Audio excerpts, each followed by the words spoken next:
Hello and welcome back to my vlog. आज चाहिँ हामी काइकिङ गर्न जाँदैछौँ, फेवा लेकमा जाँदैछौँ। काइकिङ गर्नुभन्दा अगाडि चाहिँ थोरै नर्भसनेस चाहिँ थियो है, कसरी चलाउने होला, के हुने होला, खस्ने होला, अनि खस्यो भने चाहिँ अरूहरू खसेको देखिरहेको थियौँ नि त। अनि त्यो पानीमा डुबेपछि चाहिँ माथि आउनै एकदमै गाह्रो भइरहेको थियो कि मेरो साथीहरूलाई।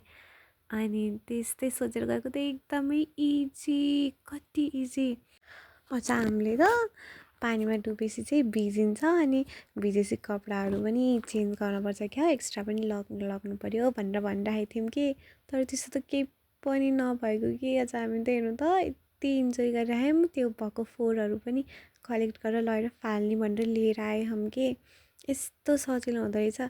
अनि यो के गरी मोबाइल पनि लग्यो हुन्छ, आफूले ब्यालेन्स गर्न सक्यो भने चाहिँ मोबाइल पनि लग्दाखेरि राम्रो हुन्छ, आफ्नो भिडियोहरू बनाउनु पाइन्छ है, रमाइलो हुन्छ। हामीले पनि लग्नु होला। Thank you for watching, bye by.